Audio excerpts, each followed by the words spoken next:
talking heads and mainstream media were having to the prospect that Elon Musk might take over Twitter. Fast forward 7 months, and somehow you are in Twitter's files, doing the Twitter files. Can you just explain a little bit how that came to be? Yeah, that was totally random.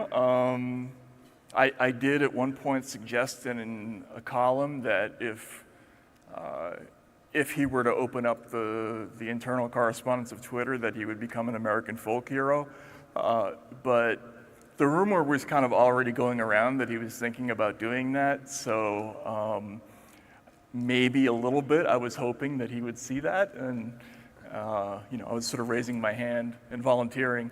But it was very random. I got called by Twitter, and as you know, many other reporters soon got involved. And initially, we didn't think we were looking at much. And after about a week and a half was when we realized we were looking at something very significant. Yeah, can you talk about your approach to that reporting too? Did you go out to San Francisco? Did you go to the offices? And how do you even begin to look at that trove of data? I did go out to San Francisco, and the only guidance that we had really was with the first Twitter files, because I talked about that with the Twitter executives. My idea with that was I was still thinking kind of old school First Amendment. I wasn't thinking in Orwellian terms. I was thinking in terms of sort of American speech law. And I was thinking if there was some kind of communication between something like the FBI and Twitter, what would those communications look like? I figured the place we would most likely find that, if it existed, was in the Hunter Biden laptop incident, because Mark Zuckerberg had mentioned, sort of obliquely being warned about that. But after that, there was really no guidance. We just sort of had a whole gigantic pile of stuff, and it was from that we had to build a plot of what we were looking at. That's one of the reasons I was very glad for the Missouri v. Biden lawsuit, because they came to a lot of the same conclusions we did sort of independently, and that was reassuring. So for folks who followed Matt, he has a very helpful capsule summary of all the Twitter files on your website, which I used to kind of help prepare for this conversation. But in doing the Twitter files, what surprised you the most? What did you find that was just more shocking than anything else? So how many people here have ever seen the movie All the President's Men? Yeah, everybody. Great journalism movie, right? Alan J. Pakula. There's this scene in it where Robert Redford is at the arraignment of the Watergate burglars, and right at the end he hears one of the burglars, James McCord, when he's asked what he does for a living, he sort of whispers Central Intelligence Agency, and Robert Redford immediately kind of, his eyes light up, he can't believe what he's looking at, and he whispers a little expletive. We had that moment, I would say, a week and a half into the project. We had already started seeing emails that were saying things like flagged by FBI, flagged by DHS.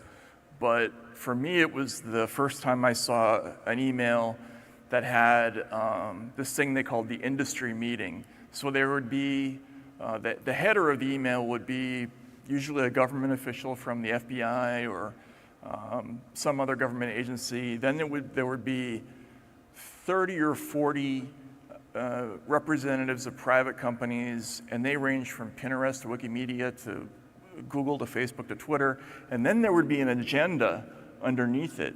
And it would say US government briefing, beginning with like other government agency briefing on Ukraine.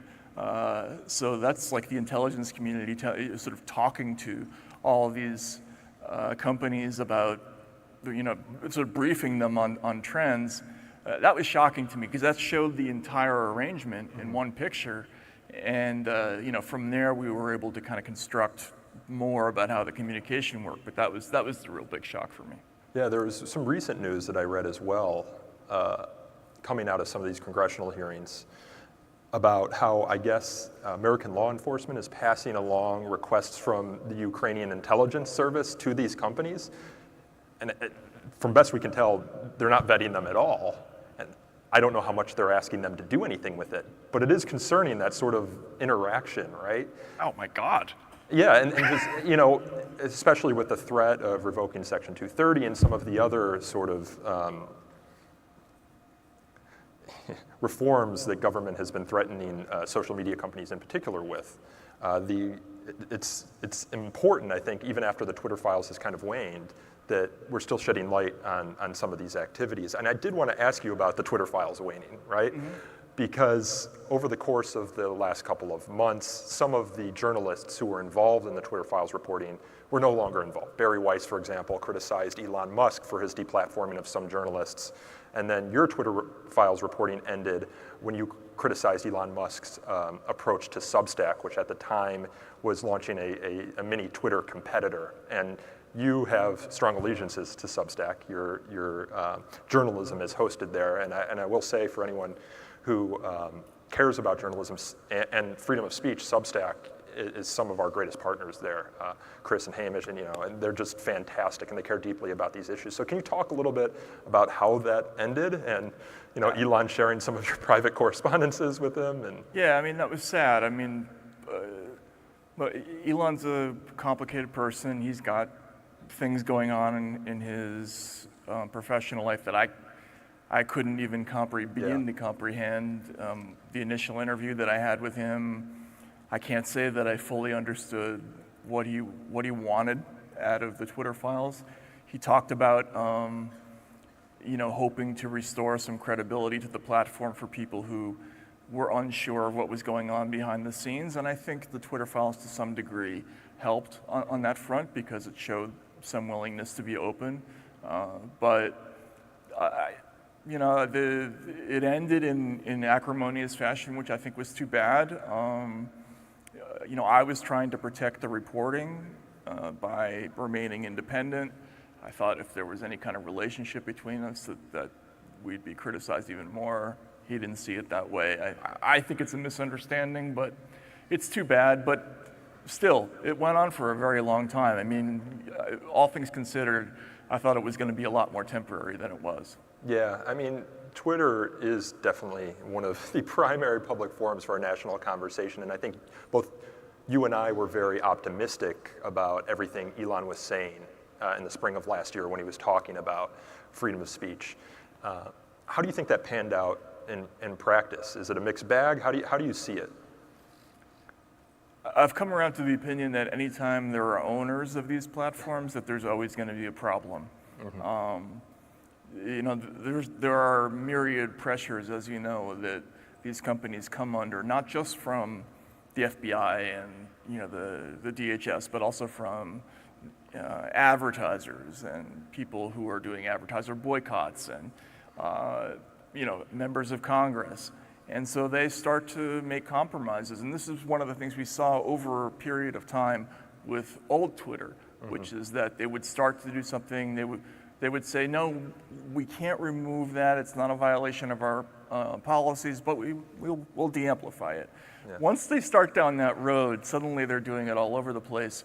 And before you know it, you have a completely artificial representation of reality. And I think that happens to any company that's trying to make money doing this.